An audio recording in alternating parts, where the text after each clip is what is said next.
What is going on, everyone? Welcome back to World According to Briggs. Do you want to know where the next boomtown is? You know, the popular place everyone's moving to? If you said yes, keep watching. And by the end of this video, I'm sure you're going to be surprised and have some questions. All across the United States, you have had cities that blow up in popularity. Some call it a boomtown, some call it an up-and-coming town, whatever. There's a lot of different reasons why this happens. In San Francisco, it was the tech boom of the early 2000s, gold in the 1800s for San Francisco. Portland, Austin, and Seattle, it was their music scene and youth movement. Dallas was cheap housing, good jobs, and that's been going on the last 2 decades. In Los Angeles, it was always the weather, the beaches, and Hollywood since forever. The big question now is, who's next? Nobody knows for sure, but I have an idea of about 10 different cities. Some of these cities it's happening right now, and others I feel it's going to happen for them really soon. I'm going to tell you where and why right now.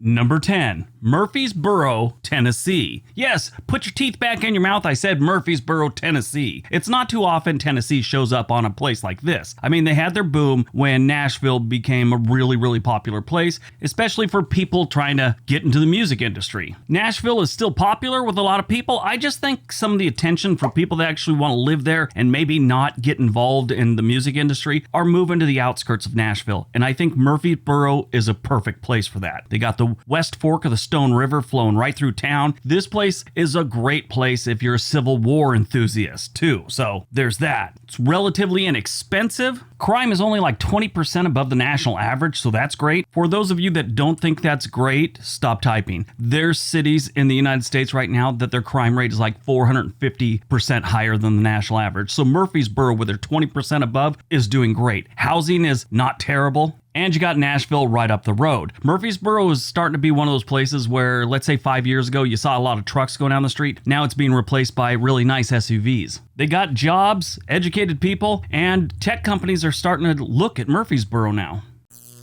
Number 9, Asheville, North Carolina. Asheville's one of the cities on this list where it's sort of been a boomtown for a few years now. Some people might say it's played out. I think it's really just beginning. It's become very popular with the, I guess for lack of better words, the modern hippie scene. A lot of people that want to, kind of live that lifestyle, they're moving to the Asheville area. They got a fun nightlife, plenty of places to get a good beer, and a great music scene. It isn't terribly expensive yet. A few years it probably will be. So if you're thinking about moving to that part of North Carolina, now's the time.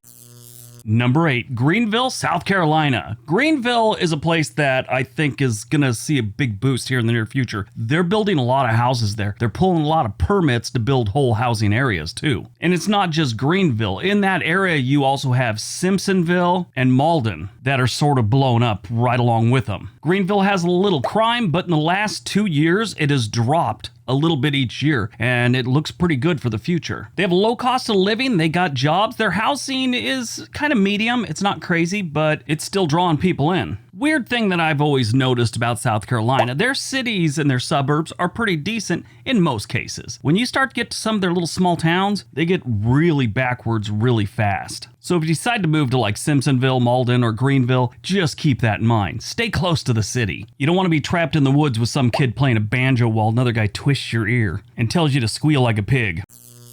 Number 7, Billings, Montana. Billings got popular about 6 or 7 years ago when some of the companies that were in San Francisco and they just couldn't handle the high costs anymore, they started moving to Billings for some reason. Back around 2005, 2006, also they started opening up call centers around that area and people started moving to Billings. It's dirt cheap. Compared to the rest of the country, it's not dirt cheap compared to most of Montana, but compared to the rest of the country, Billings is a pretty cheap city. And it's still kind of holding that. But they have jobs, they have good people, they have great outdoors, and I think they're on the verge of an even bigger boom than they've had the last few years. But if you're heading there for a Tinder hookup, I probably wouldn't do that. Most of the people moving there are married and in their 30s. I bring that up because a lot of the cities on this list are being filled to the brim with 20 to 25-year-olds that are single.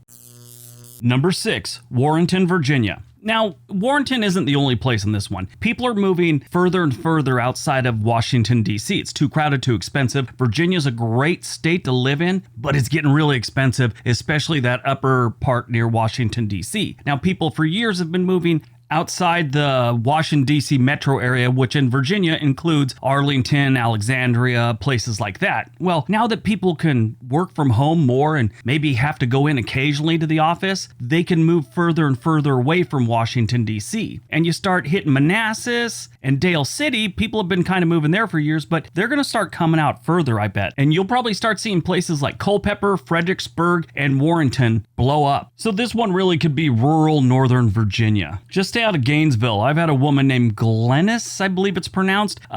She took exception to a video I made like 4 years ago and periodically sends me pictures of her giving the camera the middle finger, and usually something I should do to myself goes along with that picture. She's a hoot, and I swear to God, she's got to be like 75. I want to know who's teaching her how to send pictures on that fancy phone she's got. I honestly think it's probably a flip phone or maybe a BlackBerry because the picture quality is not that good. Number 5, Charleston, West Virginia. And before you leave a comment, no, I've not been day drinking and I haven't had a concussion lately. I did say Charleston, West Virginia. I'm about to blow your mind with a quick fact. For the first time in, I don't know, forever, West Virginia is one of the most moved to states. Yes, in 2021, West Virginia was the 4th most moved to state, according to the United Van Lines mover study that they do every single year. Why would anyone move to West Virginia or Charleston for that matter? It is dirt cheap. It is dirt cheap and it's nice. The problems they have in West Virginia aren't really anything to do with their cities. It's things that have happened in the industries and their opioid situation they had forever. Now, like South Carolina, stay out of the little small towns and the hollers. If you don't know what that is, you probably know it as a hollow, but in West Virginia, they're called hollers. And they're little valleys or draws between two hilltops where people decided to start living. Now, as working from home becomes more and more of a thing, West Virginia will become more and more popular, and especially Charleston. Charleston has a great music scene. They've got great pubs and bars. They've got a decent nightlife, and they got a lot of decent people. And as I always do on this channel, I will plug my favorite radio station in the country right now. WTSQ is in Charleston, West Virginia. Good people there, like my friend Josh and my future ex-wife, Maya Ross. Number 4, Chattanooga, Tennessee. Who saw that one coming? Tennessee is on a list twice for something positive. Even though they've got 2 popular cities right now, doesn't mean they're getting 1 million Californians every single year like that one guy said. He said that over 1 million Californians moved to Tennessee like last year. Okay. The entire state only gained like 500,000 people in the last decade. But apparently this dude's working off some new kind of math where 1 million Californians invaded Tennessee. The entire state has under 7 million residents. But if you are one of those people heading to Tennessee and you work in the tech industry, you probably got Chattanooga in your sights. They're growing, and a lot of it has to do with their tech sector. That is growing by leaps and bounds. Chattanooga is right on the Georgia-Tennessee border, and in my opinion, I think why they're getting so popular and why they're about to boom is as Atlanta gets too crowded and too expensive, a lot of companies and a lot of people will start moving north towards Chattanooga. I think Chattanooga has one of the brightest futures on this list. They're one of the ones that have started to pick up steam, and I think they've got another 5 years of serious growth. They're still relatively inexpensive, their crime isn't horrible, and they got decent schools.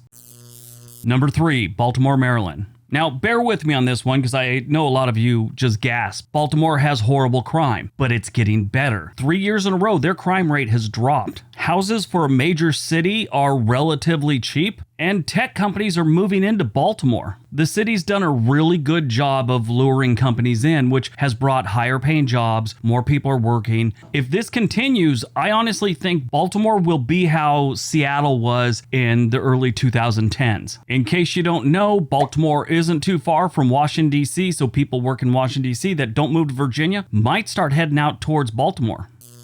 Number 2, Brownsville, Texas. Brownsville is in the southern tip of Texas, right down there by Mexico and the Gulf of Mexico, not too far from South Padre Island, which is always a great place to go, and it's the new home for a bunch of stuff with Tesla and a bunch of other Elon Musk stuff. Jobs are coming to this area. They're building a lot of homes. This will be Texas' new boomtown, I'm sure, within the next 5 years. It's already started to pick up steam. People are moving to Brownsville. Now, as long as everything goes as planned with Elon Musk and all that stuff, it will be a great place to live with a lot of really high-paying jobs here in the near future. A lot of the SpaceX stuff is already built and people are working there, so it's bringing money in already, and like I said, it's going to keep growing that way.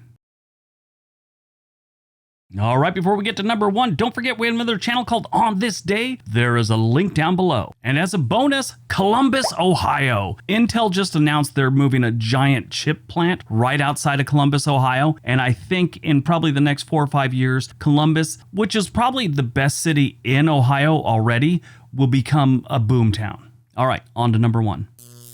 And number 1, Tampa, Florida. Okay, so a lot of you might not think Tampa is that great of a place, but it is. And I'm not really just talking about the city of Tampa, I'm talking about the entire metro area. This place is a great place to live, it is a great place to work, and more people are catching on to Tampa. Tech and hospitality industries are big in the Tampa area. Like I've said in a recent video, I think Tampa doesn't get the love that it should. Everyone knows about Orlando, Miami, Daytona Beach, Palm Beach, Fort Lauderdale. Even Key West gets more press than Tampa does. For being right on the water, the entire Tampa Bay area, except for like the really exclusive neighborhoods, they have affordable real estate. Is it West Virginia cheap? No, but it is definitely Florida on the water cheap. Mark my words, in the next 5 years, Tampa will be huge.